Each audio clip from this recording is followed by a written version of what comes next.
took a seat in that, didn't you? Oh, So 4 lights, and I was just great. I to hear need your two thoughts floors. about that's what I'm gonna do that as well. But then they found these bats, which is We got so rare that. tomorrow. Then they got this rare bridges, and then they're not so. Probably don't need to. And they're really taking I think it's a lot of Western National Park. It was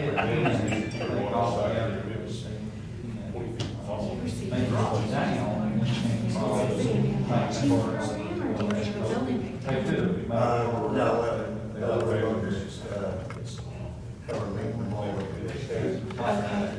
How you're gonna handle it? A little advertising. That's not bad. I love that it's newly paved, it's ready to go. Now it's just about filling out the businesses. Oh my God. I think they talking trees. This was back in 76. Still highway robbery. Still have it. Maybe start next week. The state wants it. Oh, so you already have that whole plan? Okay. Wouldn't be surprised. All right, so are you a Main Street, community right now, Tennessee Main Street? Right. Yeah, you are. Trouble Okay. with bats. All right, good. Disease, the bats. You know, pretty down. That's the favorite place to go. Jen Gregory. Jen Gregory runs downtown strategies for us, so she knows Nancy Williams better. Yeah. Next week. Oh, good, okay, yeah, I'm telling you, say hello, think about it. Yeah, you can give Nancy and Bridget one of these, tell them we were here. Because our retail academy, we're our grants, how's that going? The last couple of years, they're involved in the downtown. Most of them. Oh, yeah?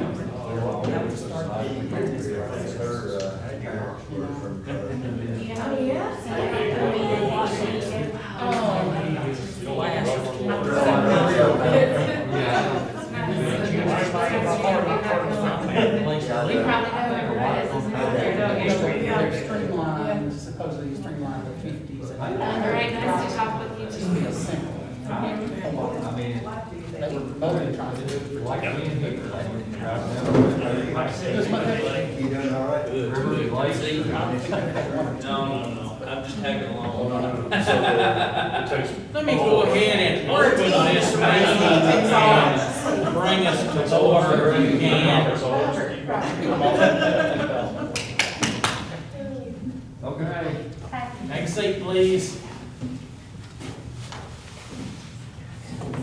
For quite a few months, the Industrial Development Board has been hearing information about retail strategies, the workshops, the trainings, the data that they can produce that identify strengths and weaknesses of local areas, especially based on their retail components.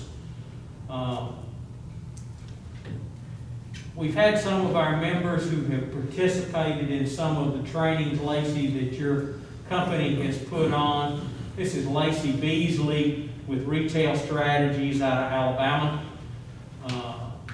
And tonight we wanted to invite the Industrial Development Board, open it up to members of the community, and further open it up to any county commissioners, governmental officials that wanted to come and partake and listen to the information.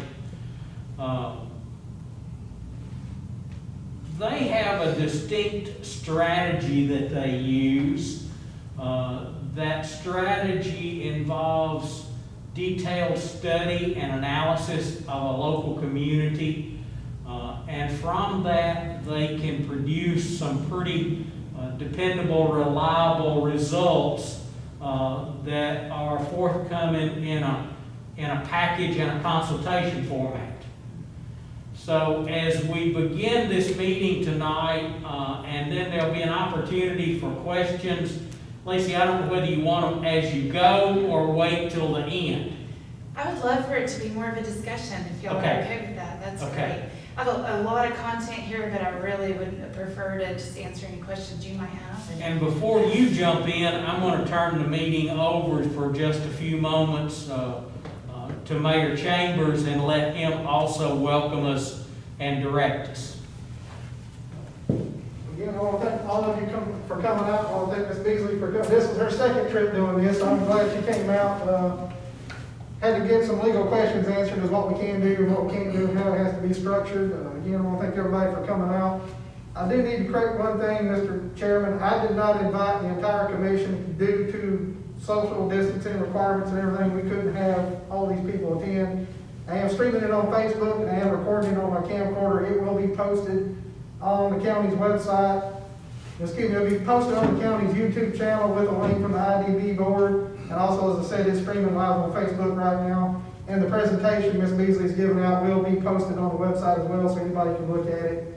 Mr. Thurman, when he came in, asked a question, is this a meeting of the IDB? It is not technically a meeting of the IDB. It was not advertised as a meeting of the IDB. You can meet and discuss things with consultants or anything like that outside of a call, outside of a meeting. So you can ask Ms. Beasley any question you want. You can ask me any question you want. You cannot discuss what to do amongst yourselves at this meeting. You will have to do that at your respective board or committee meetings. Okay? And that's for Open Meetings Act purposes. So tonight is just to get information from Ms. Beasley. And again, if you need to ask me any questions related to my side of things, even though I am technically a member of the Economic Development Committee, I do not have a vote, so I don't count towards Open Meetings Act purposes. And I'm here tonight as the county mayor, the executive branch, not a committee meeting, a committee member. So you can ask me questions. If Ms. Beasley can't answer, if it's something on the county side, I can answer it. Again, thank all of you for being here, and I think this is going to be very enlightening. I know Mr. King and I have been through it. It's very, very enlightening, the things that's out there, and just makes you realize how much you don't know. So with that being said, Mr. Chairman, I can either turn it over to you or Ms. Beasley. Turn it over to her. All right, well, again, I'll turn it over to Lacey Beasley with Retail Strategies. They are the consultant that is going through and doing our training through our Retail Academy. It was very, very enlightening last year, the one-on-one, and this year has been as equally as enlightening. I'm glad to see that we actually have properties now that we can market as we go forward. So I look forward to hopefully working with you in the future. So I'm going to turn it over to you, Ms. Beasley. You go ahead and do your presentation. Okay. Thank you, Mayor, and thank you to each of you for being here tonight. It's really exciting to be at this point where we can have this discussion. And my background's in Tennessee. I worked at a company called the Shopping Center Group for several years, and what I did there was I worked in GIS and research. So I worked with retailers to package up communities and present that to retailers that would help them identify if they could open in that community or not. And been in the industry for about 15 years.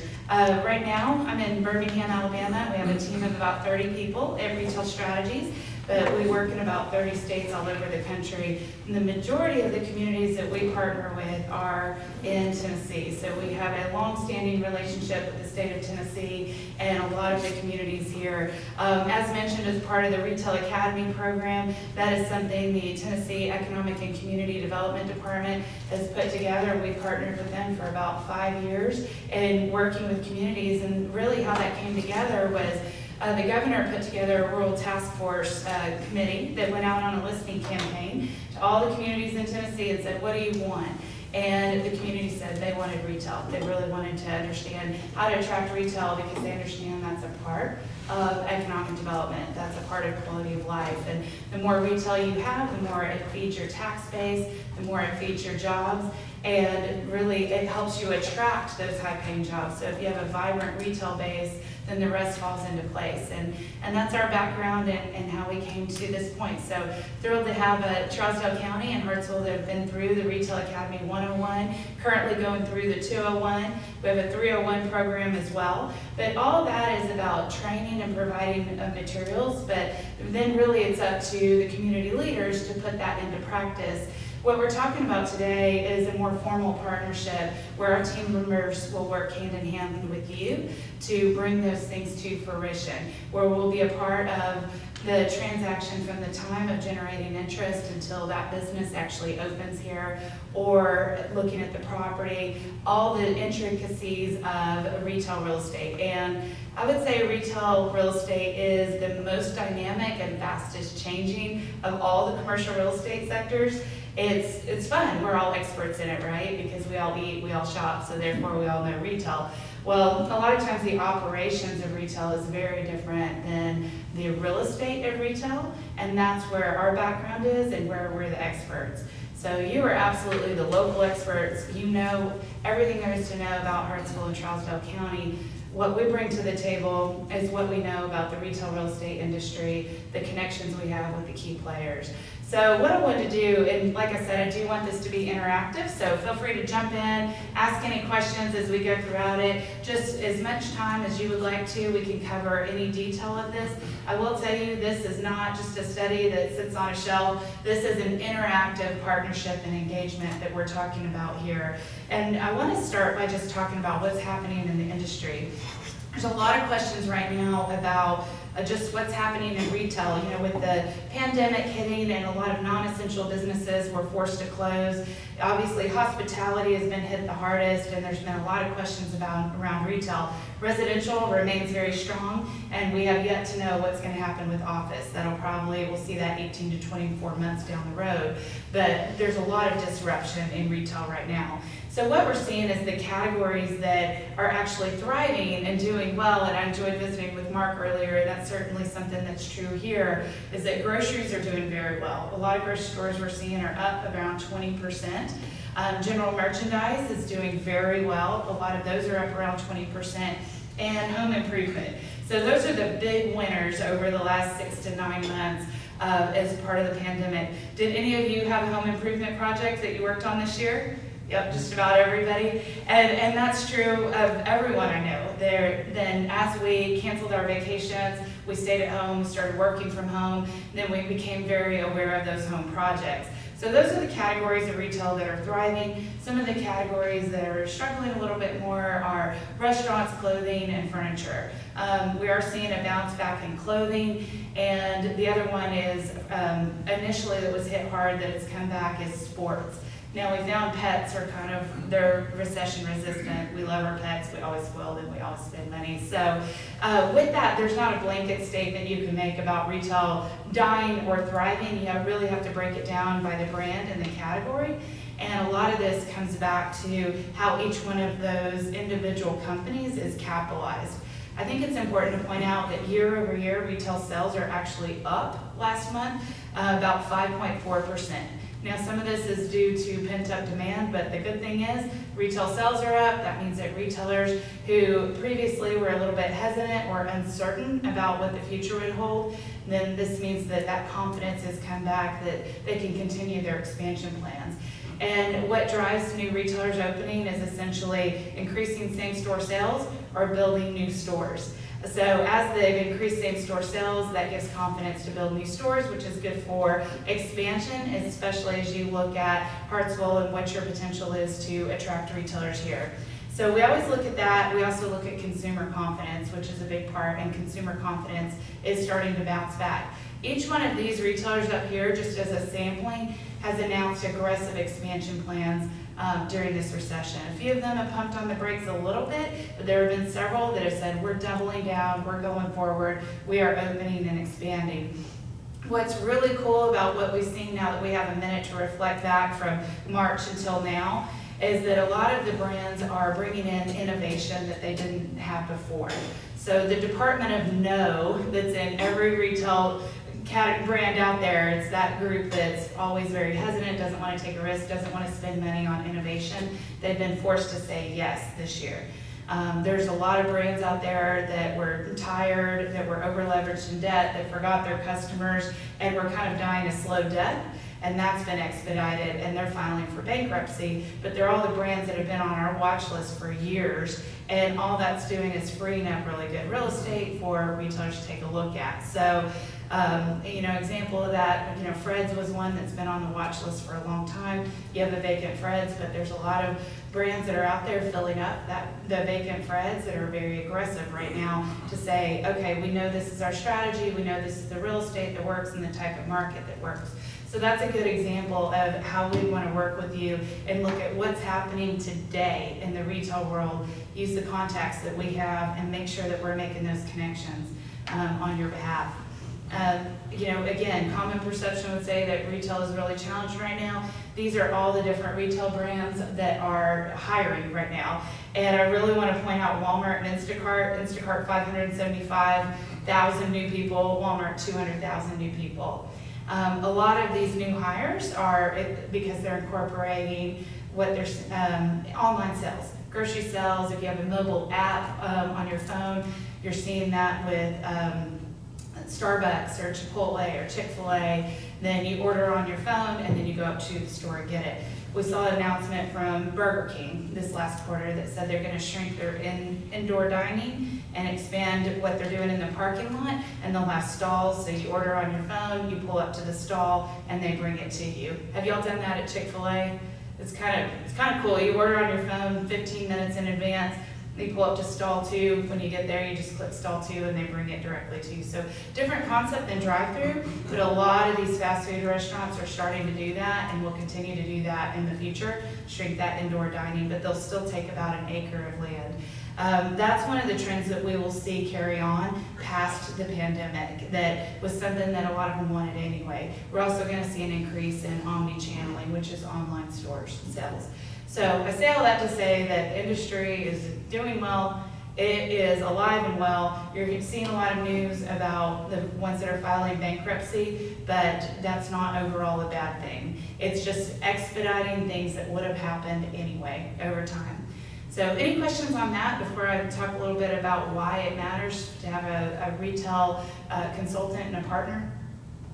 Oh, Yes. okay, go ahead. Go ahead. I was just curious, when you were talking about some on the retail purchasing side, have you guys seen any effect of the Wayfair case and online sales and everything having an impact on the types of businesses that are looking at brick and mortar or whatever? Yeah, that's a great question, and I was very involved with ICSC, and we were a big advocate for the Marketplace Fairness Act, which was advocating for local municipalities to get the online sales tax. Now, about 16 states did it in advance of any kind of federal legislation that passed, and Tennessee was good and proactive and ahead of that, which has made a substantial difference in our community's budgets. What I've found is that the majority of the secondary, tertiary markets that we work with have seen their sales tax even out or even increase. And we've seen a lot of increases from the communities that we work with, and a lot of it has to do with online sales and getting those collections. It also has to do with people not commuting to work anymore, working from home and shopping local. What has been interesting is to watch about disruption and go into that. How do you change the way people shop? And I think that we've been doing this long enough to change our consumer shopping patterns, which is really good for our rural communities that we work with, is that people are now more familiar with the local grocery store, the food land, where previously maybe they weren't as familiar. So yeah, online stores or sales are big. As far as how that impacts brick and mortar, you're even seeing Amazon buy Whole Foods, for instance. So Warby Parker is a great example where they just did their glasses online. Now they have brick and mortar. So what every retailer is figuring out is that you have to have both. Big question is Amazon is even looking at some of their Amazon Go. They're starting to incorporate brick and mortar. And then you're seeing Walmart double down for their online presence. So they invested substantial dollars to catch up to Amazon. So yeah, that's the big strategy right now. Does that help answer your question? Yeah, great question.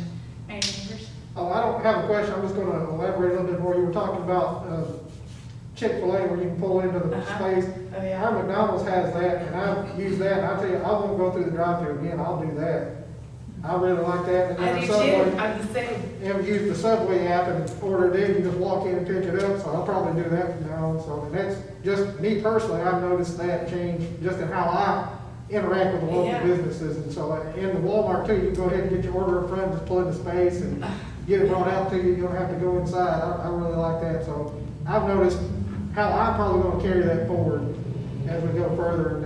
And the online sales tax, we have seen an increase here locally because when we had so many lockdowns, especially Davidson County, basically locking down, we did see an increase in sales tax here, but also some of that was attributed to the online sales It's a little bit more difficult to parse that out. You have to go through a certain way through the state to get that information. But we have seen an increase in our sales tax, and some of it was because of the online sales tax. I'm curious, did you budget for a decrease when all this hit? We didn't take any effect into it whatsoever. We looked at what our trends were. As we were going through the budget process, we kept track of what our sales tax revenue was. Yeah. And we were seeing, we didn't see any drop whatsoever. It was always increasing. So we kind of kept it as it was because we weren't sure. Yeah. So we kind of kept our revenue numbers about where we were going to do anyway. So we've seen that increase. And so we're way ahead of where we were. Okay. Year over year, month over month, we're seeing increases. So. That's great to hear. Very. Where we were on that is that what we lost, say, from restaurants that were closed, the grocery stores had more business than we made up. And we didn't have a lot of large ticket retailers in our area. Exactly. So most of our retail sales are necessities anyway. Great. So for us, I think we fared far better than most counties. The thing I wanted to ask you on these retailers, you got Chewy up there, Amazon, you touched on Amazon. Yeah. Are they wanting to play on that name recognition, thinking that people in a retail setting are going to spend more because they're actually visually seeing these things instead of, is that their strategy on that, why they're going to a brick and mortar?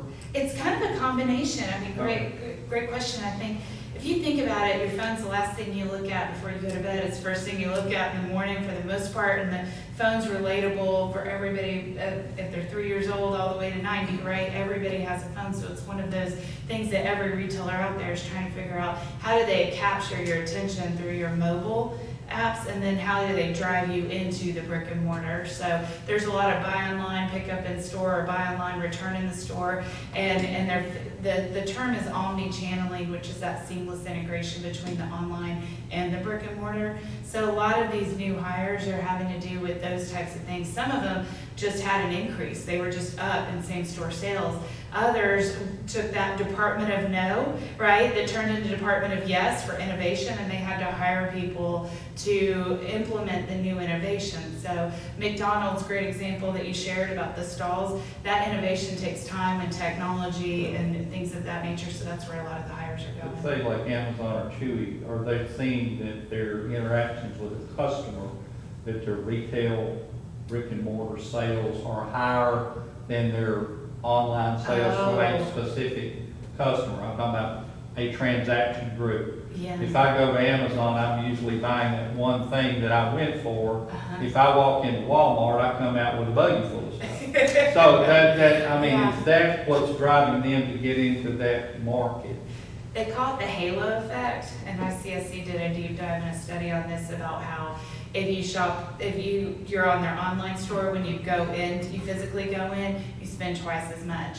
Or if you physically go in, then you shop online, you buy twice as much because you have an experience, an attachment as a customer. So a lot of this is that subconscious experience and trust that we have through the brick and mortar, and you get a feel for the brand that then drives you to the online store. Yeah. Yeah, so they call it the halo effect, exactly what you're describing. Mm-hmm. Great question. Any other questions on trends? Okay. So I think the question is, why do we look at retail? Why does it matter? And retail helps with sales tax collections, especially in the state of Tennessee. It creates new jobs, and we're going to take a closer look at that. And the more retail you have, the more it helps you attract other businesses and helps you attract the workforce, which is a big part of it, and then ultimately that quality of life. But the challenges come into play about, okay, everybody wants retail, but we might not have the resources or the right connections or the time allocation to reach out, and that's where a partnership like Retail Strategies really helps. And it's that experience. It's speaking the retail language. If all of a sudden somebody came to me and said, okay, Lacey, we need you to run the fire department, I wouldn't have a clue what the acronyms are, the basics of it, how to drive the truck, I wouldn't have a clue what to do. So that's why it makes sense to have a partnership here, is to speak that retail language, and that's what we want to be a part of. 1 in 4 jobs in America is a retail job, and retail jobs that are full-time actually pay more than non-retail jobs. The overall wage is brought down because a lot of them are part-time, they're seasonal, they're temporary, but retail jobs actually do pay well if it's an experienced manager that is full-time. So it has a substantial economic impact in the retail world. And I was blown away the first time I figured out that McDonald's on average is gonna do $2.5 million in sales. So if you apply your 2.5% sales tax, then you're looking at quite a good return and a great way to amplify the budget. So I know everybody wants at Trader Joe's, Chick-fil-A, Target, some of those big sexy brands, but in reality, to just add a restaurant or two can make a substantial difference. To add a hardware store can make a big difference to the bottom line. And then that helps fund your schools, which is really a key element to your quality of life. So it's not just the jobs, it's the sales tax as well. So part of our process in working with the community is really going into discovery. And as I mentioned, this is not just a study that sits on a shelf. It is really us working with you as local experts to really get down to what are the personalities of the individuals, the shopping patterns, the keys to the property ownership, what's the dynamic of the family that owns that particular piece of property. And then that's what really drives it on the discovery, because Hartsville might look like a dozen other communities in Tennessee demographically, right? But what makes you very different is the real estate. And that's where it takes a really complicated look at what's the right play for a good match up there. And then it's finding the right connections. So it's not always just the real estate manager that you're going to reach out to. It's going to be that local franchisee, the multi-unit group, the preferred developer, it could be the broker. So there's this entire web of contacts that we have that we've spent years developing, and there's no source to get that other than just experience in the industry. And that's what we would do in that partnership, is really kick down some doors that are really hard to do without somebody who's been doing this a long time. So that's a part of the connection, and ultimately it's about advancing, it's just keeping that cycle going. So any questions on that before we move through what we're looking at over the next 3 years of a partnership? No? The discovery phase, is that something, I know as we get further into this, there's going to be a discussion about a 3-year, I guess, contract between the Industrial Development Board, county, whatever, and Yes. retail strategies. The discovery part, is that something that's updated annually, or is it It just kind is. of rolling as it goes along? Glad you brought that up. It is updated annually, and we're looking at a 3-year partnership because anything in economic development takes a lot of time. So there's a lot of seeds that are planted in that first year. There's a lot of discovery that comes into play with all the data and the analytics. You do a lot of outreach, and then you have to foster that relationship and keep it alive all the way to the end. And the typical life cycle of a retail real estate deal is about 18 months. So it just takes a lot of time, and you want to keep it together all the way through it. And like I said, that could die depending on that retailer's expansion plans. It could die depending on negotiations with the property owner. And that's what we want to do, is keep the focus. So we'll keep that research going. We'll customize the research for you on a case-by-case basis with the deals that we work on. So our company invests about $200,000 a year in mapping and research, and it's all for the purpose of really overcoming hurdles and challenges. So there might be a perception, a retailer might say, we don't think we can be profitable there for these reasons. And if we can use the research to prove a different story, then that's what we want to do with our customized research. And it's really about pairing it together. It's your local story with that research. So they have the data and the facts, but then they have the personality that brings it to life. And in the first year, so this is a 3-year partnership, the first year what we want to do is really look at a lot of planning and downtown specifically, and that's what we're looking at here, the 5 pillars of downtown. You are a Tennessee Main Street community. It's just awesome to look at your downtown and drive around and see the new paved streets that you have here, that you have good bones for that. Jen Gregory runs our downtown strategies department, and she completely renovated downtown Starkville, Mississippi. She was there for 10 years, and she knows everything there is to know about downtown renovation and small business support, because she did it as a practitioner, not as an engineer, not as an architect that's going to lay out a beautiful plan, but not necessarily know how to fund that or implement it. So she will work in conjunction, and she's used to working with Main Street programs across America. So wants to work with you to help implement that plan that's about market analysis, design, tourism and promotion, economic vitality, and policy and administration. So we know you already have a lot of good momentum headed that way, and working with Jen Gregory and Elliot Cook, who's working with you right now on Retail Academy 201, they will be the team in year one to go through that really deep dive on what we can do with small business support in downtown. So it starts with a stakeholder meeting. I know this is way too small to look at this text, but just to go through that timeline of day one from the time we have the contract executed to day 120, we will come in and do a stakeholder meeting and work with you. We'll put together the market analysis, and it's really about listening to you. Here's an example of what that workshop could look like. One day with Jen and Elliot and your stakeholders to do that deep dive, and then look at moving forward from there. This is just an example of a workshop that was done in Zachary, Louisiana. A part of that will incorporate market analysis, which is some of that research that Mayor, you were talking about. What we do is mobile tracking data. So it's a little bit creepy, but if your location services are on your phone, that is something that we can track, and we can look at consumer shopping patterns.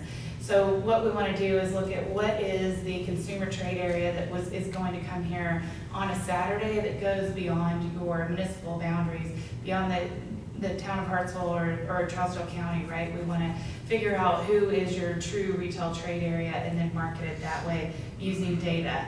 And then we put all that together with what's the daytime population, where the income, the households, all the key things that drive profitability for those retailers and help drive decisions. So that full market analysis is put together. We also incorporate a personality assessment, essentially. This is called the lifestyle segmentation, and it's taking all that data and all those numbers and saying that this is really how you shop. What do you drive? What kind of music do you listen to? Is it, are the consumers more frugal in their spending or fashion forward and they just spend money on everything? Are they conservative in their shopping or not? So it helps put personality behind the demographics.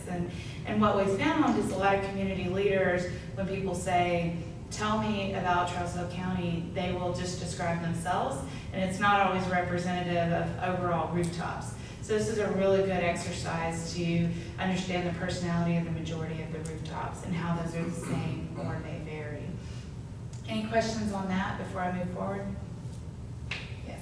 So this analysis and the collection of this analysis, is this something that you're saying that you actually have the equipment and the staff to acquire this data?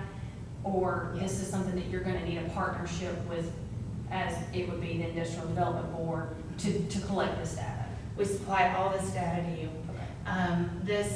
This first year, you'll receive about a 100-page document that will have all the breakdown of market analysis, and it'll incorporate just feedback, recommendations, steps to get started, things you can do with sweat equity, and long-term planning. So yes, we supply all that to you. I didn't know, I just want to confirm that this isn't something that you also need us to be hands-on with you as you collect this. So this is something that you're collecting yourself? That's right. And the stakeholder meeting is more about really understanding the local, what's important to you, what drives you, how are people shopping here, what are the needs. And so that's more, what does success look like to you? And then we take that feedback and we apply our market analysis and put it together. For every plan we do is customized and different. Yeah, thank you. You're welcome. Absolutely. The walkability assessment really looks at within a 20-minute walk time, what's the accessibility and what's your score for that, and then gives some recommendations on how you can improve that walkability assessment. So that's a pretty deep dive too, looking at those demographics. Great tool to give to entrepreneurs as they're looking to open. So a lot of what you do with downtown planning is you get the buildings ready to attract the entrepreneurs. And then it's putting the package together to help to explain to those entrepreneurs how they can be profitable here. And a lot of that's using what we've learned from best practices from those national retailers and then applying them back to individuals. So that's what that walkability assessment will do. Recommendations on wayfinding signs, which is really the aesthetics and the design of it. looking at streetscapes and some design elements of that. We were talking about the Facade Grant Improvement Program. So with that Facade grant, then what does it look like as far as if you're a partner and you're giving, it's a financial partnership, then what kind of requirements do you give them, or recommendations, if not a requirement, for the color scheme that they should incorporate, or maybe artwork that should be incorporated, or things of that nature. So art in public places makes a huge difference. We could take a look at that. And these are just a few renderings where there's pictures before and after. So the picture's taken and then we render that photo to see what it could look like with the design elements incorporated. This is an example of a color palette that you can give to the building owners as a recommendation to follow this color palette so you have that aesthetically pleasing cohesiveness among all the buildings. And then ultimately it's about economic vitality. What do you do to look at those vacant buildings and some creative solutions for backfilling those vacant buildings and working with the property owners on them and attracting the business owners.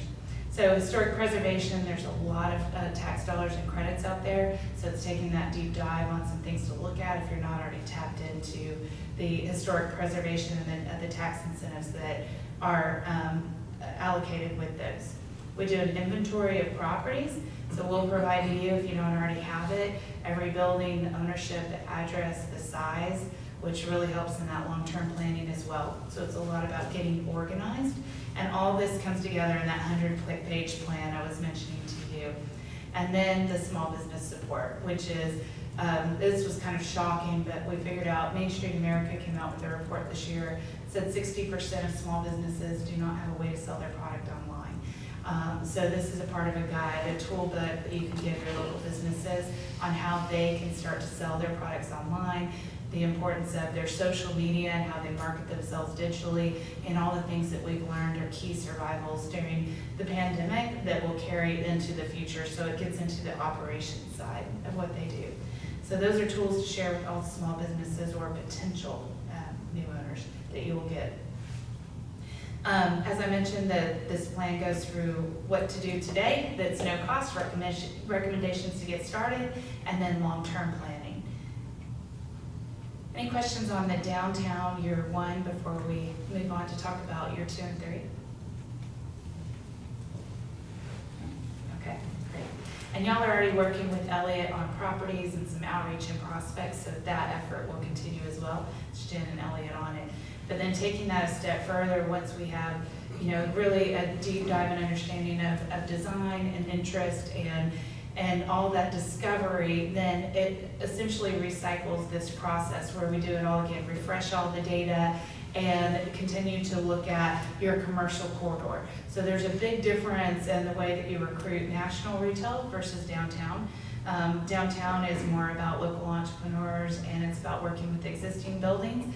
National retail is more about, it's really those brands that are a little more generic anywhere in America, right? But big tax revenue generators, and a lot of times that's new construction, or it's highest and best use, or it's, redevelopment of something that already exists. So a very different model, and that's money that comes from the outside in. So we'll look at that market analysis again. With that, we prepare all the materials for you. And it's about making those connections I hit on earlier. So it's local brokers, the property owners, the franchises, and ultimately it's just making connections and then reporting back to you. We called on all these retailers, we called on all these property owners. We're putting them together, making sure they stay focused, and what does that mean going forward?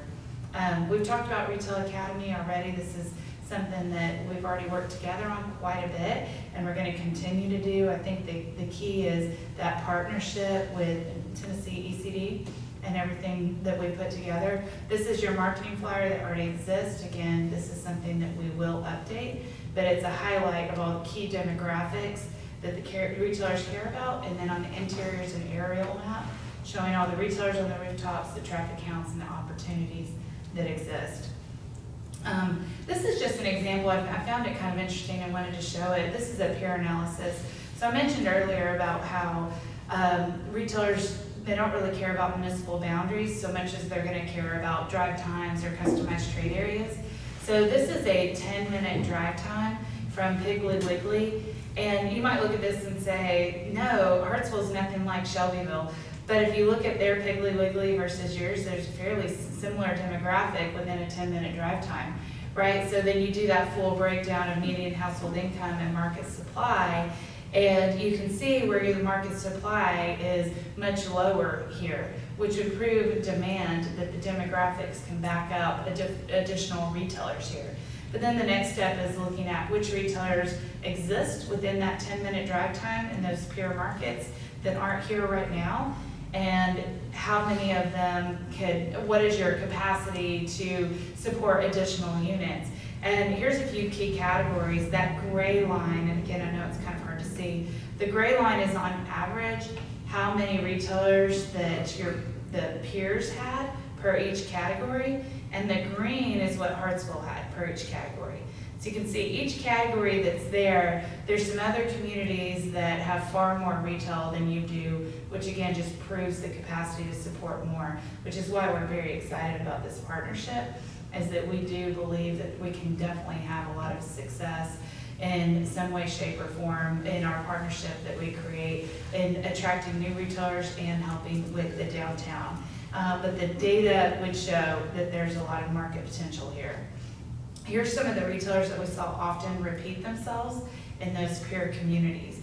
We saw Verizon Wireless, Hardee's, Taco Bell, Dollar Tree, Wendy's, Waffle House, Tractor Supply, Factory Connection, Anytime Fitness, and Zaxby's. And that number at the top is how many times that retailer showed up in these communities right here that have a very similar demographic. So that feels like an obvious prospect list to get started, but a part of our partnership is that we guarantee outreach to 30 different retail brands. But I just want to give you a sampling. Now the key of this is making sure that you match up the right real estate that they care about, that they're expanding right now, that you have the right franchisees. So there's a lot more complication than just throwing a brand up there and making one phone call, but that's a part of our process and just what some of the data is showing us up to this point.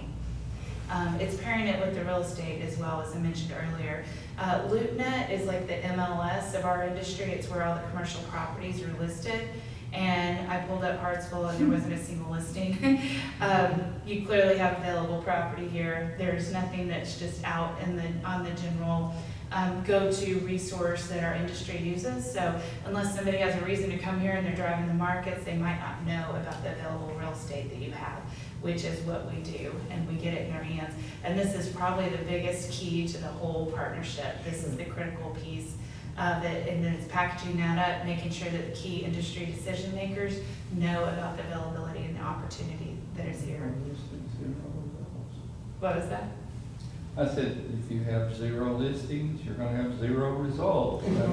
Yeah, it's a matter of a broker getting in a car, being very intentional, driving here, looking at it, and unfortunately brokers go for low-hanging fruit. They're commission only, and if something takes a lot more effort, then here's an easy deal, and here's something that takes a lot of effort, then they're gonna go for the easy deal. And that's what our job is to make it easy on them by supplying the information and working with them. Yeah. That's exactly right. So Martin, Tennessee is a community that kind of has a similar demographic. We've had a lot of success there. I think it's important to know we've been working with them for 7 years. So every year in our partnership that they see enough value that they continue to renew with us year over year. And there's about $18 million in new annual sales in the city of Martin right now from the retail brands that we've worked with. It's taken a lot of time. We've worked very closely with the city. There's a lot of potential there, but it's also added 95 jobs, which is just really, I think it proves a lot to the city of Martin and how we've partnered and worked with them, what they've done, but just a sampling of similar sized communities and the types of partnerships that we've had. Lewisburg is another community that we worked with for about 5 years. They had substantial increases in sales, about $9 million. You look back at that local sales tax collection, makes a lot of sense, about 85 new jobs. Now, you know, your fitness centers don't generate as much sales tax, but they do generate a quality of life and jobs, so it does vary depending on the types of brands that you come in, but A few of these make sense here. I think that Bojangles, Dairy Queen, and Farmers Furniture, all brands. Farmers has taken a lot of the former Freds. So these are the types of things that we want to take a deeper dive on and take a look at the potential. And you see Greg Lowe here to the point of, really working with the property owners. So one of my local property owners said that if not for retail strategies, Farmers Home Furniture would not be here. And just an example of how that partnership works and working with the local property owners. Tullahoma, I know they're a little bit larger market, but the quote from Tom Robinson here is about how we just served as an extension of the staff. We've worked with them for about 7 years as well. And that's how we see ourselves, as just an extension of you. It's not, the investment is far less than a full-time employee would be, and the benefits and the impact of it are far greater. So we've had a great deal of success in Tullahoma with the new Publix, the list goes on and on, PetSmart K, and quite a bit of success there. And now we also work with Lebanon and Portland, so all that's good, because in the retail world, it's about the context that you have. In the industrial world, it might be that brand might open one new business in the 10 years in the country, right? Well, retail, a lot of these fast food restaurants are doing 200 across the country every single year. So retail really feeds on itself, and it helps to have that synergy and that cohesiveness of contacts and working with several communities within the area. So this is a quote from our CEO, Robert Jolly, and it's really about what we build together. Again, going back to, this is very much a partnership. Every community we work with is different. Every initiative that we take is different. And at the end of the day, you have to ask yourself, are you better with us than you are without us? And I would believe that answer is yes. That's certainly a question for you as you consider engaging with us in a partnership and really growing from this point forward. So happy to answer any questions or take a deeper dive on any aspect of that if you'd like. Did you bring any data like you presented us in 101, like say for instance the leakage report? I think it would be impressive for some of these folks to be exposed to that, because it knocked me out of my shoes. Knocked you out, yeah, to see that retail leakage. I'm going to make a comment. I had, in my former life, when I had car wash locations, I had locations in a lot of these markets that she's talking about. I had 2 in Tullahoma, Martin, Union City, Dyersburg, all of them there. And they were severely withering during post-recession.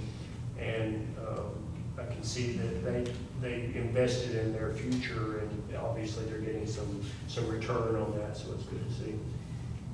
Thank you for sharing that. And I think that's the key, is that, a lot of consultants work primarily just in major metropolitan areas, and ours is very different. We do work with communities that are the size of Hartsville, right? So that's important. This is overall your customized retail trade area. You have a market leakage of $86 million. So that's your customized retail leakage. And it doesn't necessarily mean that we can plug that whole number initially, but I mean, if you get one new fast food restaurant, even one new fast food restaurant, it'll pay back on the investment for our consultant services. So I think that's really important. And most fast food restaurants will do anywhere from $1 to $2 million a year. You look at that local collection that you get back, plus the jobs and the property tax. Obviously, we're going to aspire for more than that, but I think that's a comforting number to know about ROI. Just to explain, that leakage is money lost to surrounding communities from our local residents. So we have money escaping our community to other areas that we could capture. And even if somebody captured a small portion of that, it'd be a successful business. Lacey, have you worked with other counties that are roughly our size?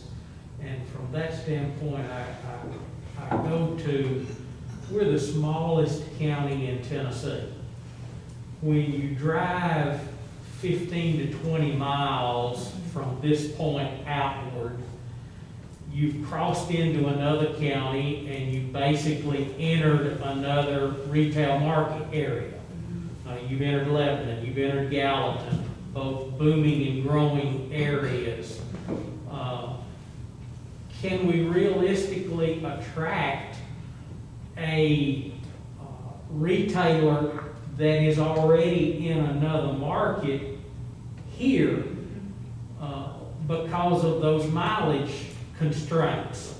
A lot of times they look at how far apart stores are and they don't want them in too dense of a cluster. Yeah, right.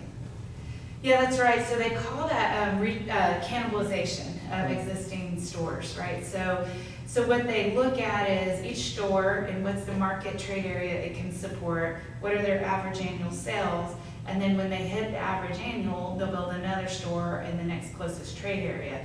So the benefit of having multiple stores within a region is, one, is good for distribution, two, it's good for brand awareness, and then three, it's good for management if they want to share their managers across the region. Mark, we were talking about Publix and how you've managed several Publix in Middle Tennessee. So it's good to have multiple brands within a region, where what you're talking about is cannibalization rates. So they don't want to locate right on top of their same store because they might not be able to support both stores and those both equal the average annual sales.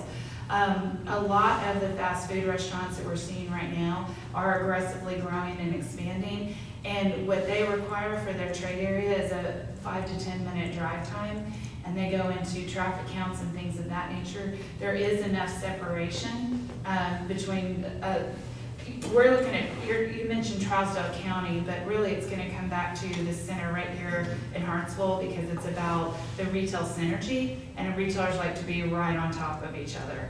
So a lot of, when you're talking about the national retailers, they're probably going to try to cluster right in between the Walgreens and really the Foodland. I mean, that little strip right there will have the most interest and focus initially. Obviously with the vacancy you have with the Freds, I think then several will look at that too, but there is enough separation to support additional brands. And that peer analysis that we looked at earlier, that's within a 10-minute drive time. So what a lot of these brands do is that the municipal boundaries, the city boundaries and county boundaries are completely invisible in their mind. They're only going to look at that next closest location and what's half the distance and how do people shop, and then can we support an additional location. When I was talking about that customized research that we have, the mobile tracking data helps us understand the cannibalization rate. So if they already have a location in Lebanon, we can geofence their location in Lebanon, see where people are coming from, just go there, do another geofence here, see where people are coming from, and then prove that there are two separate trade areas that can support that brand. Does that help? That was a lot of analysis, but and a deeper dive. But yes, that it does matter. They don't want to be too close, but you have enough separation. Well, also if it's a competing company, you always would rather locate with your competition next door to you than across town from you. Yeah. I mean, that's fundamental retail 101, if I remember my college days. But, you know, so in that respect, yeah, you may have a Wendy's here and here and here and here, but you don't have a McDonald's in the middle, so you can get that competition. Another thing that they showed in last year's, Mayor and I were really impressed with, and I don't want to give away all their secrets, but they showed us a report, and I forget what it was called, but they showed us a report where essentially they take the mobile data and they cross-reference that with credit card sales. And they don't know your name, but they essentially know how long you go to Foodland, how long you stay there, and how much you're going to spend, and how far away you drive to get there. Now, they don't know it's Mr. Jewell or Mr. Chambers. I wouldn't bet on that. But hey, you're on their radar anyway. But they don't tell you that. But it's pretty staggering when they present that, and she's right, it's creepy, Yeah. but wow, what a tool. Because in any business I've ever been involved with, and anybody else in here that's ever done a business, they didn't have that data. No. You know, there's a lot of times it was seat of the pants, risk, leap of faith. Yes, and it always is that, I think, no matter what. But, Yeah. but it's You have staggering. the full report, you want to switch out? Okay. Yeah, oh, perfect. It's staggering what they I can just provided to send us in this that to first everything. convention we went to last year. And I was sitting there just looking just like, and I came home and just wanted the heck out of Lisa. I said, you gotta look at this, this is amazing. So, Ms. Beasley, Matt, I've got a question, so, that's almost a statement. So if I'm understanding correctly, you're gonna be collecting some, you and your organization will collect data based on what you come across here. And you are you already in contact with these organizations that this is what we would meet the criteria? You're looking to see who and what we meet the criteria for? Yes, that's right. Okay. That's right. And so instead of the mayor going and the ECB or the IDB going and marketing towards Lowe's, we might be eligible, we're not eligible for Lowe's, but we're eligible for Ace Hardware. That's right, But exactly. yet if we need, I remember you spoke of sales tax earlier, Harbor Freight brings in the exact same amount of sales tax that typically hit historically pre-COVID, then as a Best Buy. That's interesting. Yeah, I'm thinking about, So, but They're would we, averaging you know, the sales. and you would Yeah. be eligible to find out if we were even eligible to market any of those 4 organizations, is that correct? that's right, so that's exactly right. So we'll look at that map. Every single retailer has a different set of criteria. So they say, here's the demographics that we believe we need to be popular. It's population, income, growth rate, disposable income, you know, those types of things, a number of households, children per household. So they have all that breakdown, and that's the demographic match.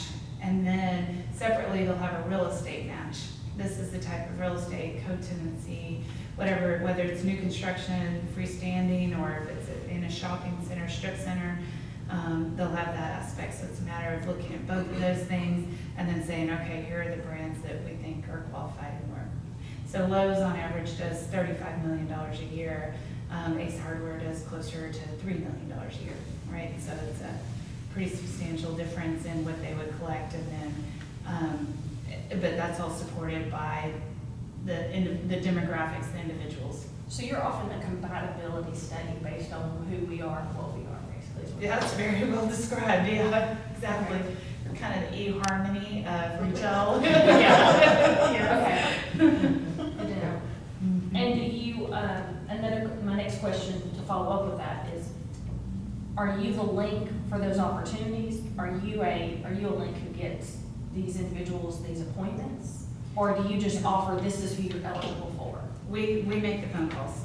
So we will call we'll call the brand, whoever represents the brand, which could be a variety of different people. And we will present the opportunity. Here's the market, here's the site. We think you ought to take a look at this. If no, why? How can we help overcome those hurdles? So we'll reach out to several different brands, and this is what happens initially. We guarantee 30 that we reach out to. Usually we have a customized piece of property or a site. So it's first getting in to understand the properties, making sure that we're packaged it up the right way. We'll present it to that retailer, then they'll give us feedback, and we'll hit a lot of them, and we might have just a handful, 2 or 3, that say, yes, I'm interested. And then we start working with them. And then every quarter, we'll redistribute, just making sure, is your strategy still the same, or has it changed, is there more interest? And then as we keep doing that outreach, and then you keep building on that list. And then at the end of it, then hopefully you have some wins, right? And we usually do, but it's a lot of just reaching out, getting feedback. And you can't control the marketplace and what they're going to do, but what you can do is control persistence. You can control information sharing and focus, and that's what we do. So, in layman's terms, you're a matchmaker.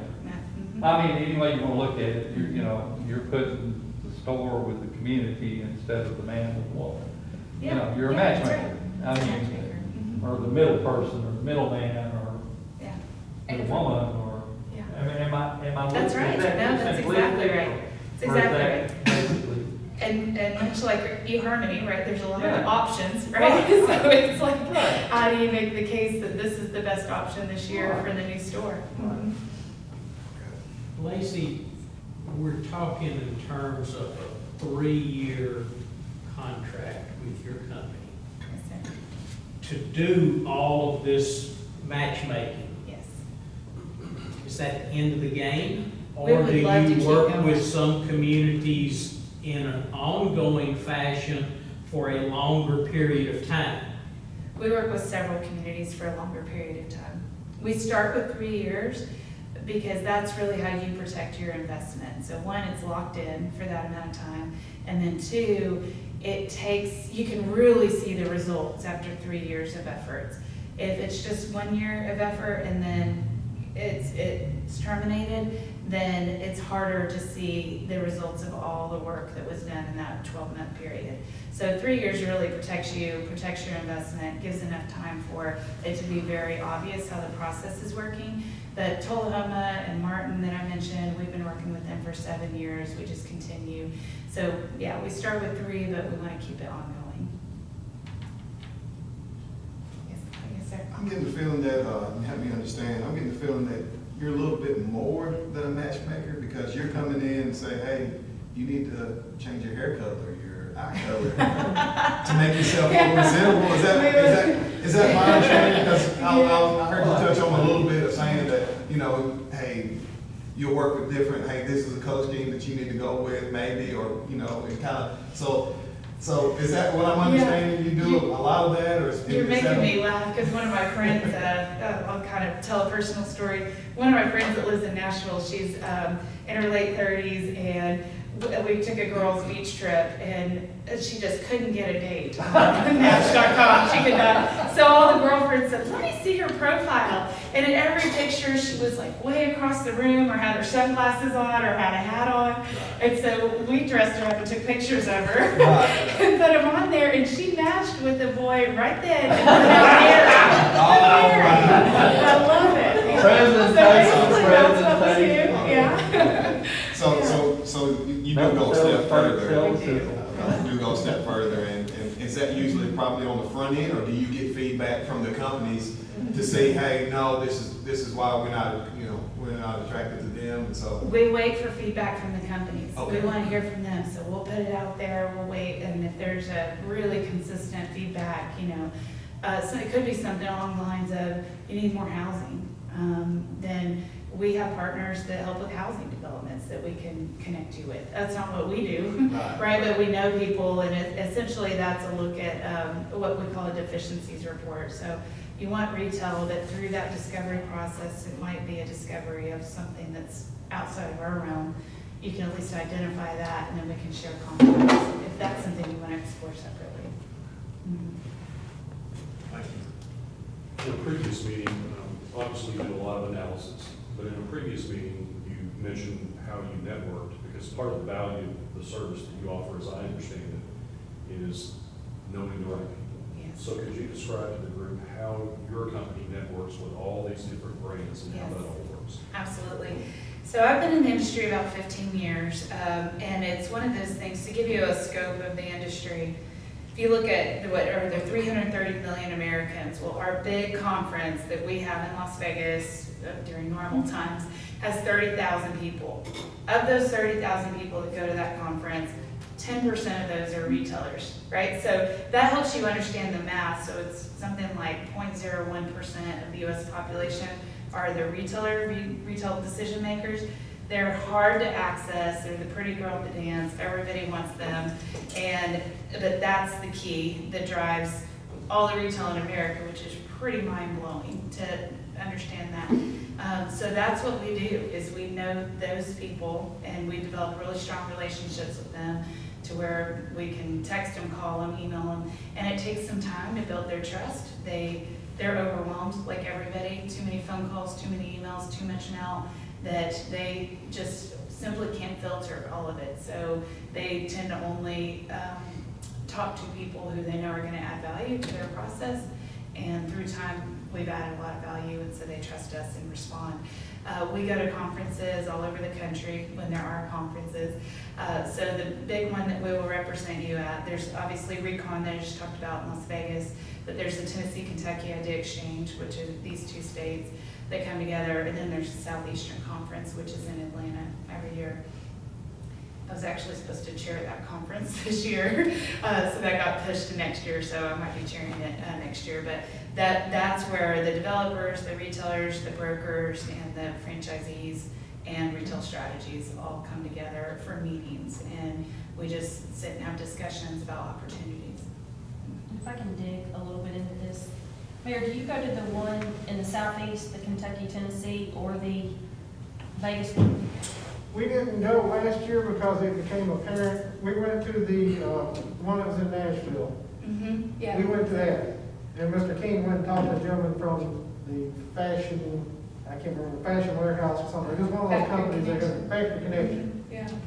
We had nothing to market to them. And I understand And that. so we have things we can market now as we were going through the process. Some property became available that wasn't before. The Fridge went out of business. That's 20,000 square feet right there.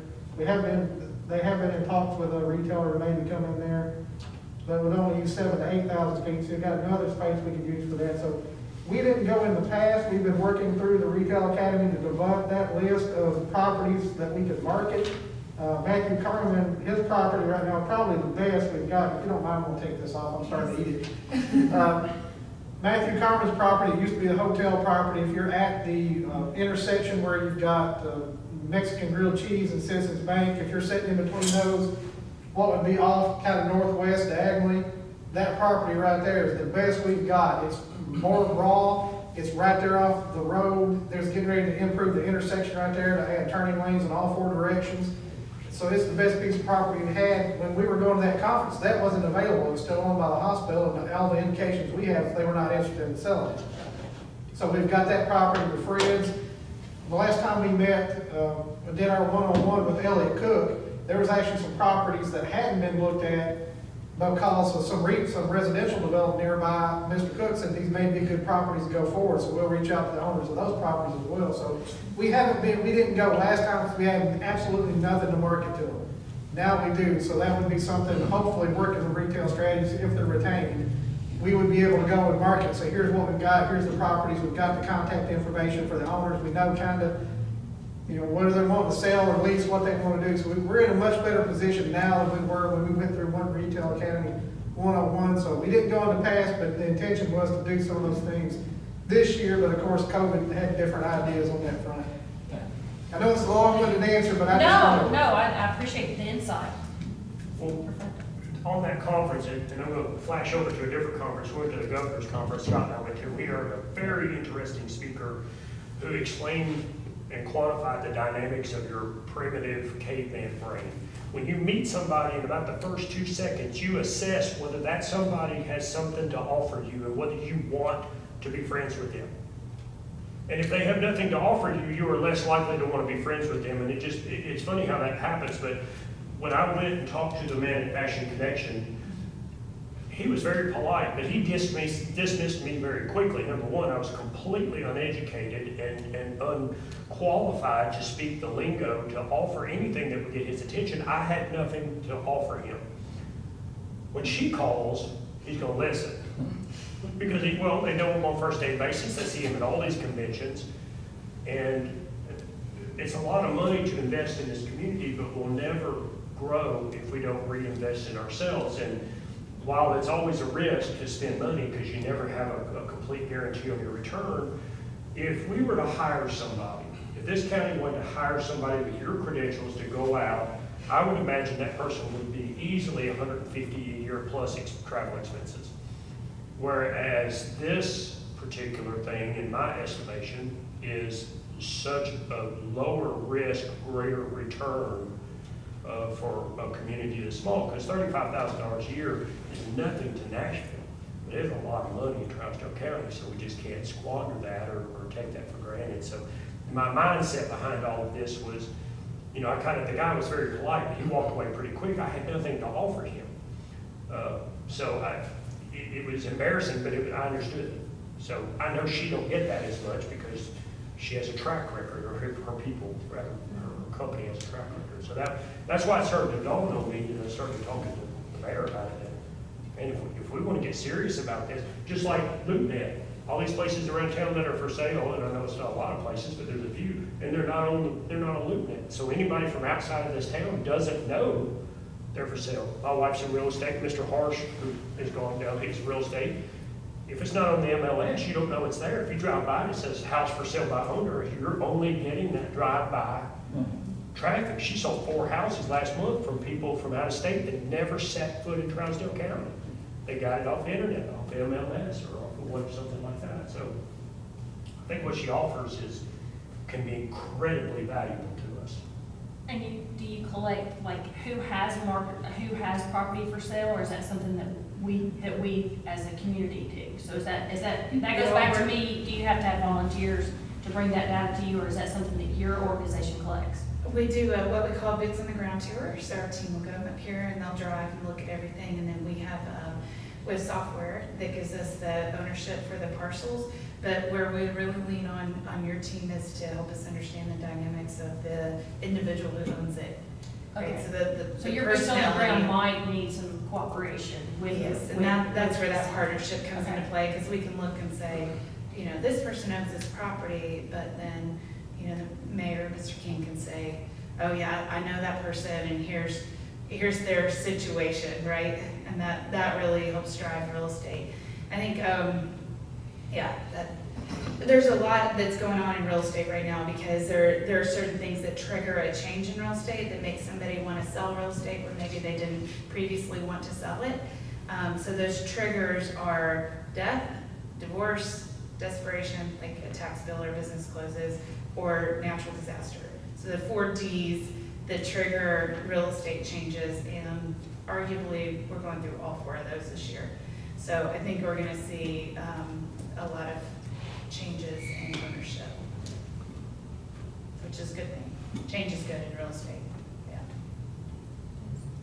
So, another one, not in the hog, but, so if you find us a Subway, which we have a Subway, and say it were something besides a Subway, say it was that Ace Hardware, or does your services also include the franchise owner, or does it, because that's a franchise. So that would be a great example of where we go. A lot of times it's a multi-unit franchise owner that's going to have something like that. So we look at the next closest location, see who owns that location, and if they have multiple units, who owns the right for this territory.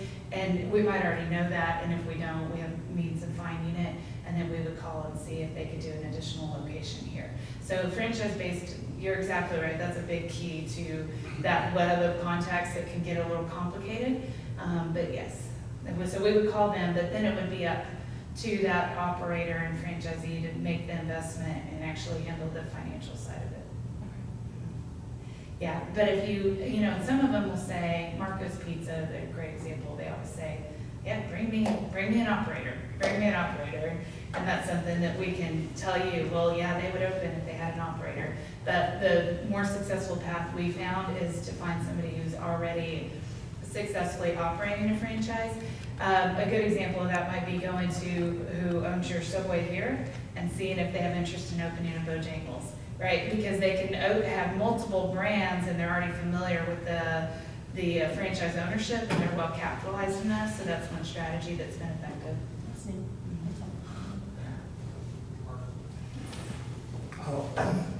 Brian, I've heard him talk about when he went to Academy, and he mentioned that certain businesses like to be on the east side, on different sides of the road, and y'all study that. Could you go into that a little Sure. bit? Yeah, we call it the AM side of the road or the PM Yep. side of the road, right? Exactly. So there's the going to work side of the road. So we look at the rooftops and then figure out what are the traffic patterns as somebody's going to work, and that's where your Starbucks, Dunkin' Donuts, your breakfast places want to be, Hardee's. And then the PM side of the road is usually the grocery store, so it's going to be the opposite, so that people can take a right in and a right out on their way to and from, and don't have to cross traffic. Because something as simple as crossing traffic might deter them from pulling in and shopping. It's kind of amazing. That's another thing where retail is very different than industrial. Is it's a, you know, which side of the road are you on? Which part of the intersection are you on? Is it mid-block or is it a signalized section? You'll see a laser focus on that with these convenience stores, the C-stores. They put a Thornton's on one side of the road, and you got a Speedway on the other side, and they're both busy all the time. And you think, how's that happening? But they both know the market that they're tapping, because they can, like you said, turn right. That was a big thing in the car wash industry, is how could they turn in? We had a Walmart out parcel, and it starved to death. It was a huge Walmart in Clarksville, and it starved to death up there because you couldn't, you had to cross a turning lane to get out, and people just didn't want to go through it. It scared them, and it was precarious to pull out, so they wouldn't come into the car wash. And you think, that's crazy, but people take the path of least resistance. Yeah, it's a big impact on sales. Something as simple as a That's turn so lane. starved because of that. Yeah. And I know when I was with Publix would love to build near Kroger, Yeah. on the same side of town, within a block or two. It's like Home Depot being directly across the street from Lowe's having to. Yeah. I think, I see the value that you can bring to our community. My mind automatically switches to the funding side of it. Do you, with your other customers, do you normally work with like an industrial development board normally, or is there some other entity that you work with normally? Or how does that work with your other customers? If you can elaborate on it, I don't even know if that's. It does, it very much varies. Sometimes it's funding directly from the city, but oftentimes it is the Economic Development Department, and that's usually the Industrial Development Board. They kind of go hand in hand, and those are the two primary, the city or industrial development. There are very, very few cases is at the Chamber of Commerce, but that is like Oak Ridge Chamber of Commerce is one example where it's chamber, but the rest is primarily the economic development entity, which is usually the IDB or the city. And probably the city normally has they probably budget that part in. They normally. do, because the city benefits from the sales tax collection off the wins. Right. Yeah. I might be able to elaborate a little bit more on that for you, Craig. I'll give you two examples.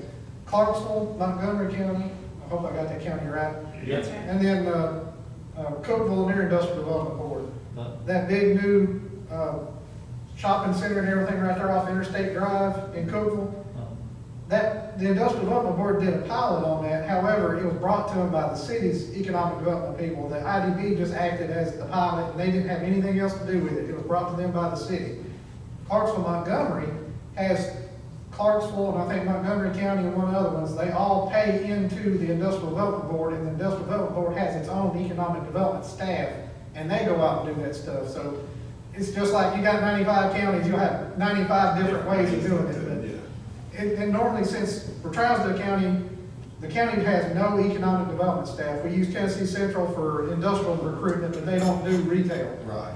So it would be just, that's why, my opinion, looking at it, and the attorney's opinion that the IDB does have the authority to do that, it seems like it's better to do it under the IDB because you would already have the authority to do a pilot or a TIF or something like that. Right. So, whereas the city, the county, we can't do that stuff. It can only be done through the IDB. So that's why we looked at, that was where it came into, is how's this going to be structured? Well, it seems like it's better to do it under the IDB for the powers that it has versus the county.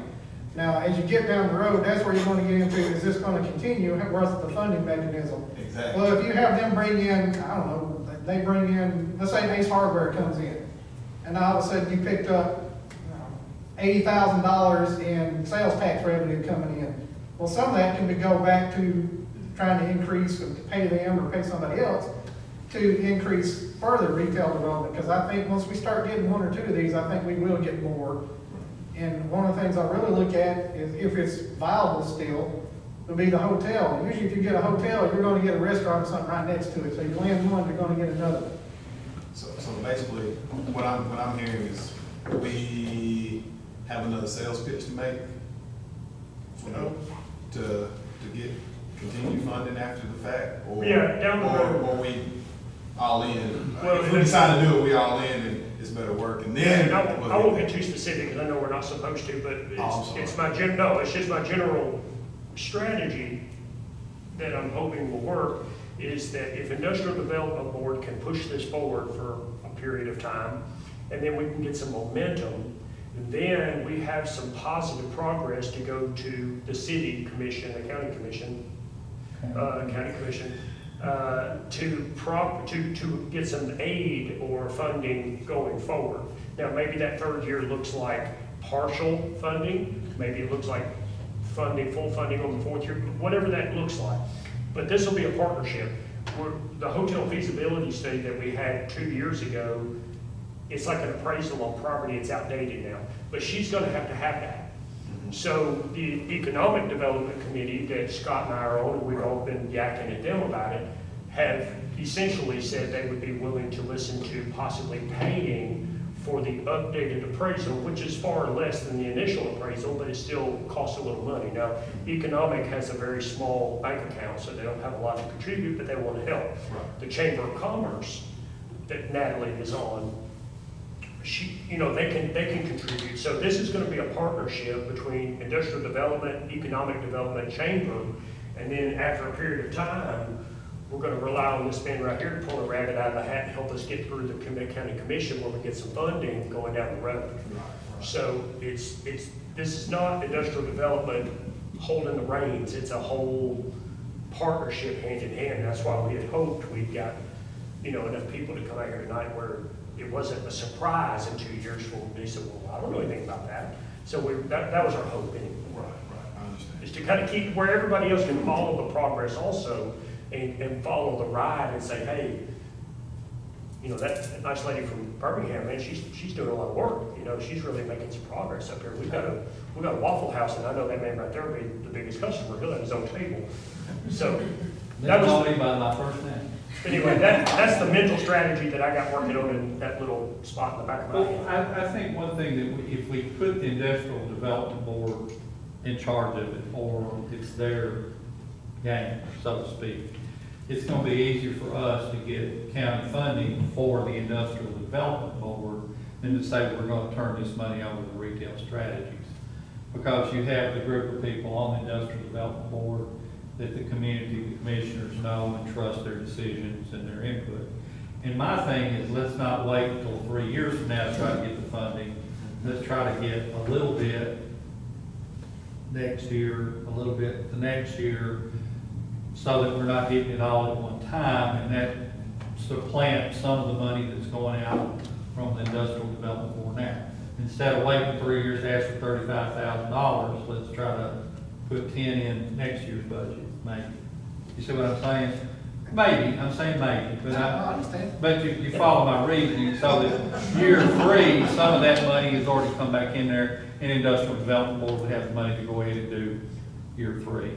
But it's easier for us to get small chunks of money than large chunks of money, I think. Well, I think it's a very good idea. Yeah, I'm sorry to get all that started, but I know it's not on your end for us to figure that out, but that's just how my brain works. When I see something that I feel like it's gonna work and gonna be great, and there's money attached to it, my mind, okay, now where's the money gonna fund it side? And I just wanted to see how, if there were any other creative way that other counties were doing it that we hadn't thought about yet.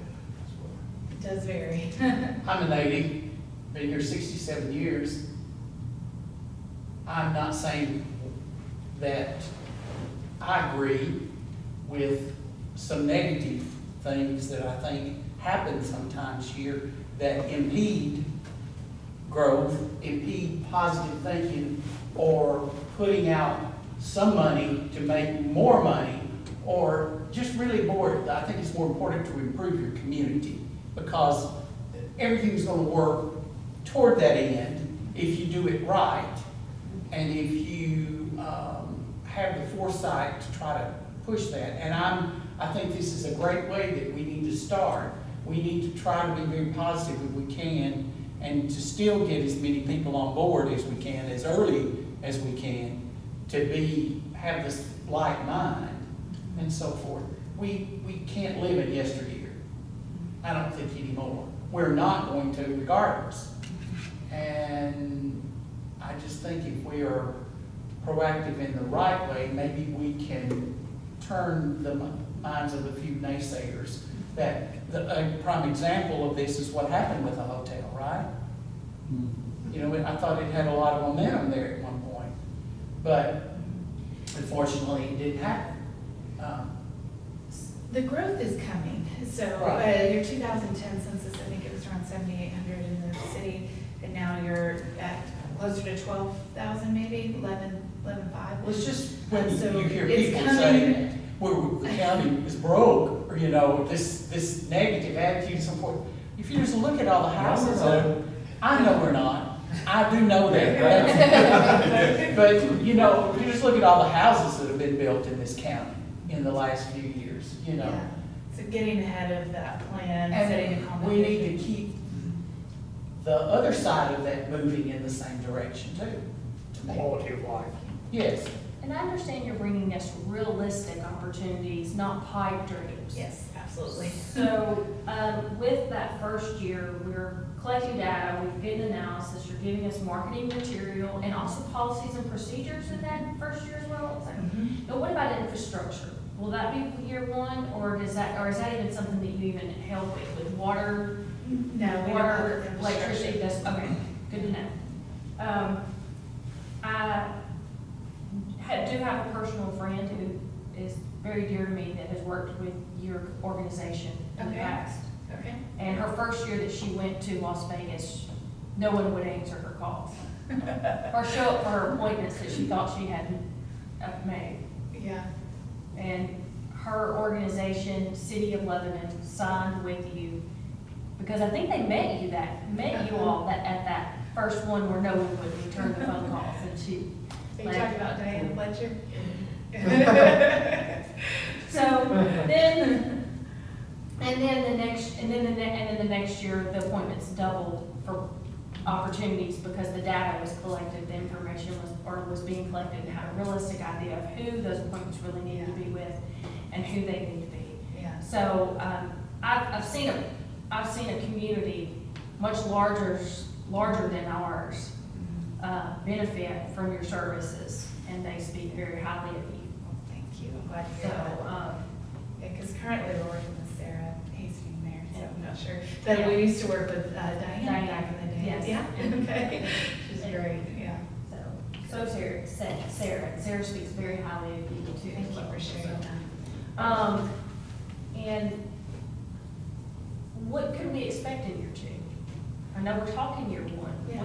Give me an idea of what, because I don't see just today. I need to know what the next day is about as well. So you don't have to do the whole. Yeah. It's hard to know. It really is. I can More tell. hands-on We with will the keep, communities. I can tell you what we will do. We will continue all the outreach. We'll continue working with the property owners. And I would love to be able to really point to, here's a new business that is open, cash registers are ringing in year two. Would love to be able to do that. We can't guarantee that, but that is common among our practice, is to have in year two a new business that is open. If I could add something on this, and I know it was kind of discussed at the beginning, but the downtown strategy is part of it. That's something we're getting not just the retail recruiting, we're also getting the downtown strategy as part of it, which we are in the Tennessee Downtown program, but I see this as a great supplement to that and developing the downtown area. So I think that's really, we're gonna take a lot of advantages of that, because I've got a lot of questions on that front, how it's been done in other places as far as best practices and what the feedback we would get here would be, because I can see that, especially this downtown area, which something we talked about before was entrepreneur center and those kind of things, had a little bit of difficulty getting that off the ground. But I could really look at getting their feedback on that, and then somewhat for the infrastructure. I know you said you didn't do that, but I could see them coming in and going, okay, you need to fix this sidewalk, you need to do this, you need to do that, that kind of thing in the downtown area. So I think that adds value, and I think originally, you can correct me if I'm wrong here, the price would be $45,000, but since we're in the retail academy, we're getting a $10,000 discount per year. That's exactly right. I'm glad you brought that up. Yes, ECD has covered that portion for you, so that is a discount. Okay, so that's, and to give you, And again, this is just me throwing some numbers out there, I'm not exactly sure, but for us to hire an economic development person, the one that's worth hiring, probably is $80,000 a year at least, just to get a pretty decent one. So, and I mean, I don't know what, I'm not gonna throw any names out there, but I don't know what JECDB is paying some people and all this kind of stuff, but I know it's probably more than that. But like I said, that's just looking at it to get a decent one, is $80,000 at least.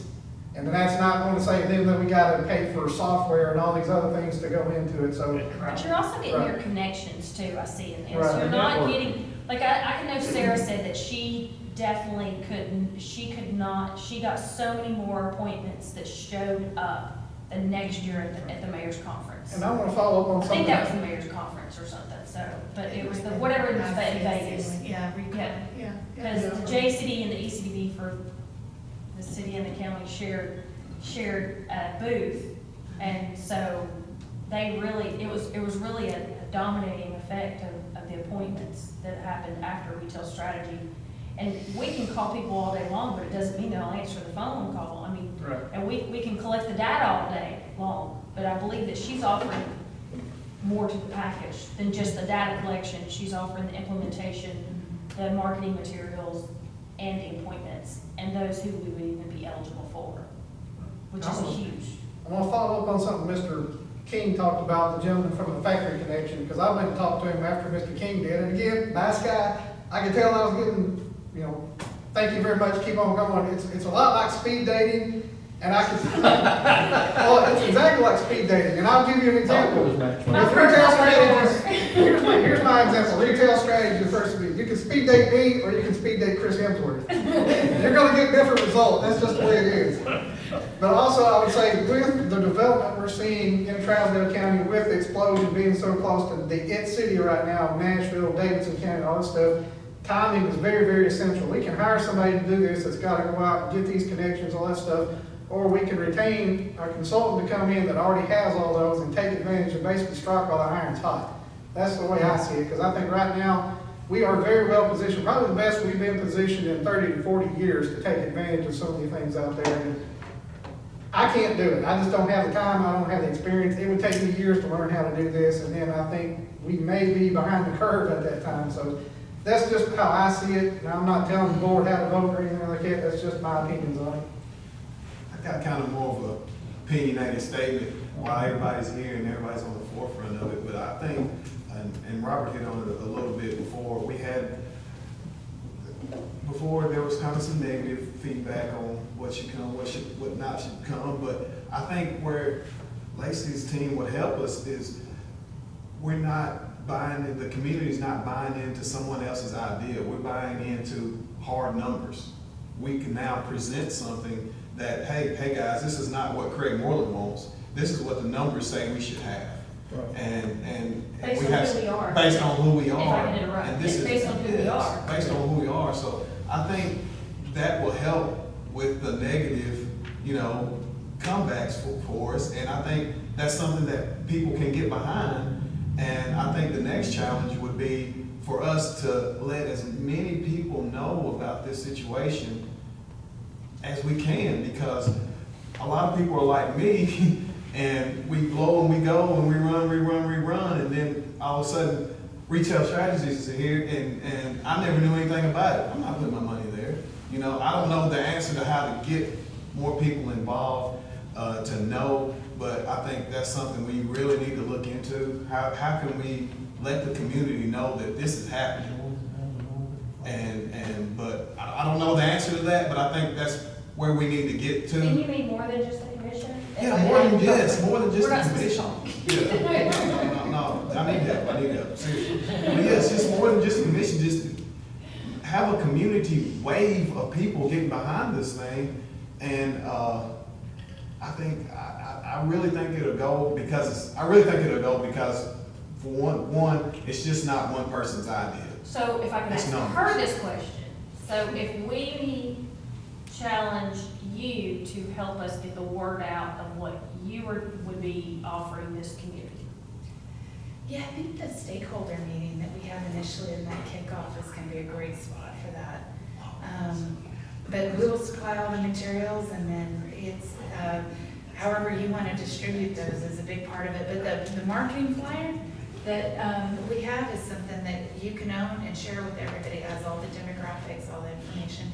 And what's so great about that is when somebody comes in and they look at the market, they like to fly under the radar. They don't necessarily want the Chamber of Commerce pitch, right? Because they want to fill the community from a more organic or authentic way. So they might just pop in the gas station or pop in the Mexican food restaurant and just start talking to people.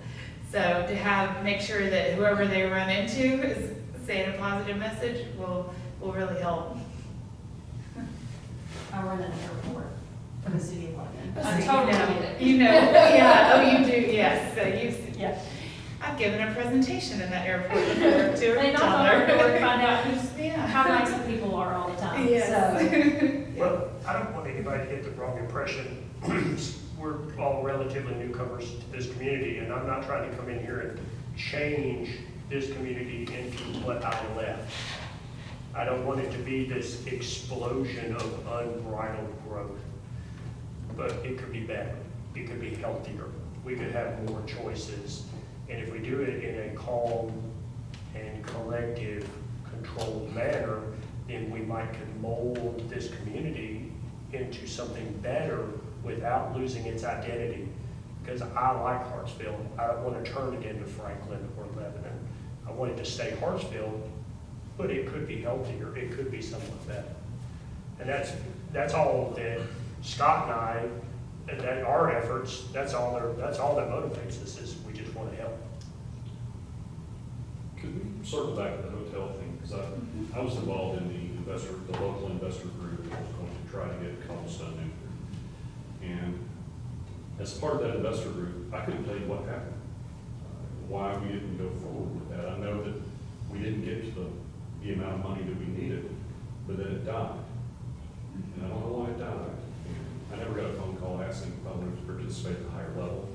I don't know that anybody else did, but my question is, if we were to get in a situation, if we reopen negotiations with Cobblestone, do you have anything to offer on the investor side of things? Do you have a network of investors? Like if we got to 80% of what we needed for this hotel, could you go find the other 20% of somebody that invests in hotels? We were trying to do it locally for obvious reasons, but I think we could do it. Yes, we can help with that. I just didn't know if that was. We've had, yes, Cobblestone is open in about 5 of the communities we work with. So yes, we are very familiar with that model. Yeah. Yes. Because with hotels come entertainment and restaurants, and vice versa, right? I love the Cobblestone model. It's great. And we're very, so let's do that. Let's make that a part of the discussion. I think y'all can talk with Elliot a little bit about it, but yes. Go back to what Craig was talking about. Well, one of the things I think we can get more buy-in is, you get results. You start getting some results and people see what's going on, I think you'll get more buy-in there. One way to do it is to let people know what's going on. That's why I'm streaming it on Facebook and recording it, going to post it on YouTube. Haven't been able to post as much as I want because obviously we're just now starting some of these things, got to get some other projects done, but as we go forward, do more videos, try to get more people to go on the YouTube page, see what's out there, be as open and honest as we can, say here's what we're doing, here's where we're trying to go, get feedback from the public. That's why these stakeholder meetings are very important. Get feedback through Facebook or whatever, get those kind of things out there, and then everybody, when you're going out and talking to your friends, let them know what's going on. Say here's what we're talking about, here's where we're looking to go, and getting their feedback and kind of see where there's places maybe we need to course correct or what we can do to get more information out there. Go on the radio, newspapers, all these kind of things, get it out there. I think that's a good way to do it. And then just try to get as many people, like you said, get as many people involved, even if they're naysayers. We can address that. So, okay, just because they're naysayers doesn't mean they don't have a good point. But they might have a point of view I didn't think about. But that's where we just need to, get that message out there, get as much feedback as we can. And obviously, I don't have all the answers, so anybody's got an idea, no ideas are off the table. And certainly that's why I really look forward, because they've done it all over the Southeast and probably all over the country. And I really look forward to their feedback. And I think it's going to be very interesting if we do go down this path. I think it's going to be very interesting and enlightening. And I do think we are poised to take advantage of their expertise. And I do think we will get results. It's just going to take a little bit of investment and time and money and patience. The thing that spawned the idea behind this for me was there's such a low percentage of the population in Trousdale County that owns the property. So the bulk of the operating budget is dependent on property taxes, which is a smaller portion of the county than we have. So every time we need to raise revenues, it typically falls to the backs of the property owners. Well, how do you alleviate that? How do you increase your revenues? Government's a business, just like McDonald's. We have to raise revenues to provide a service. So how do we do that? Well, this county is a little bit conservative in tax raising. We saw that in the last referendum. So how do we do this if we can? So the only way that I can come up with, and I'm not experienced in this area, but is we increase our sales tax revenue. We increase our property taxes through commercial use. Because an empty, broke down lot is not gonna make as much money as a lot with a Burger King on it. So that helps to further fund our operating budget and therefore alleviates the burden on property owners to always carry the water for every time we need a new car for the sheriff's department or whatever comes down the pipe. So hopefully this will be an investment with a greater return on the investment to help that. With jobs created, where you don't have to drive the car that you're Gallatin or Lebanon to work. Maybe you can work right here. Keep your money in the county. So where do we go from here?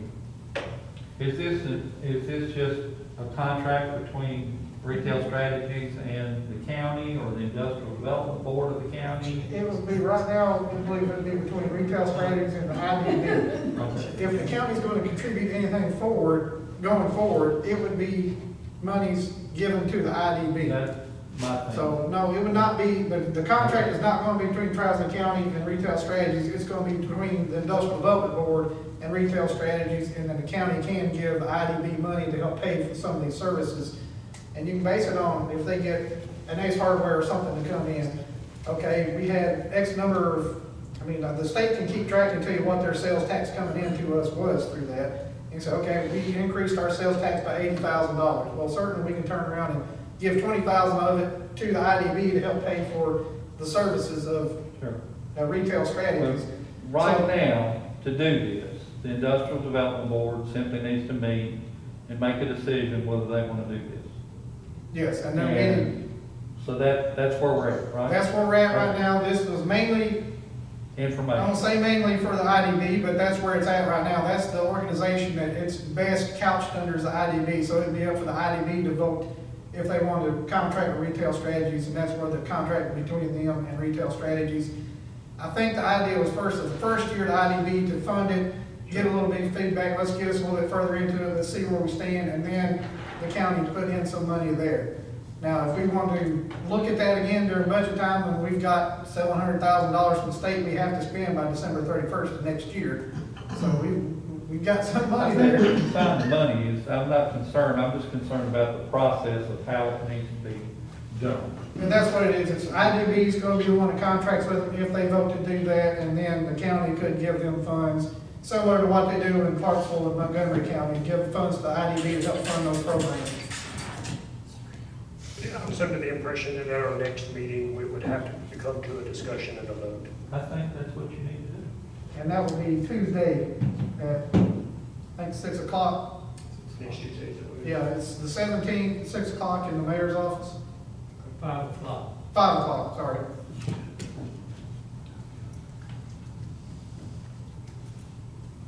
How many more times are you willing to come back with me? Can you bring pizza? Probably nobody. No, it's an honor to be here. Thank you so much. Thank you for inviting me. I love these discussions. It's an honor y'all are considering partnering with us.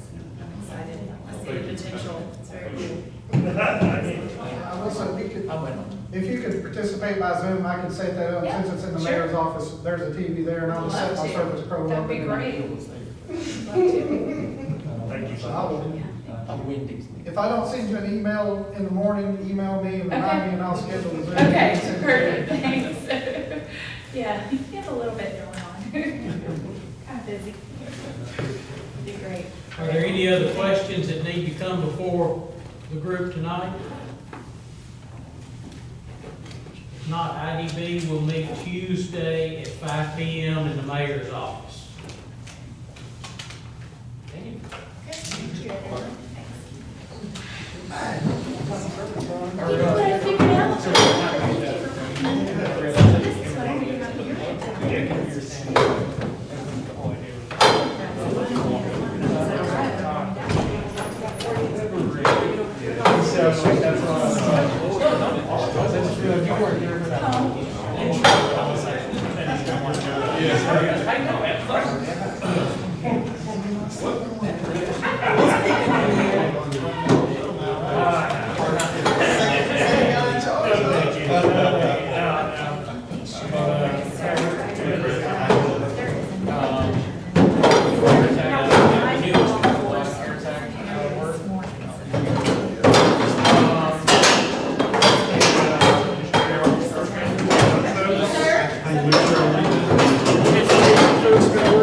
Person who comes to 24 years ago. We know some I'm still drugs new. in. I'm Built me up.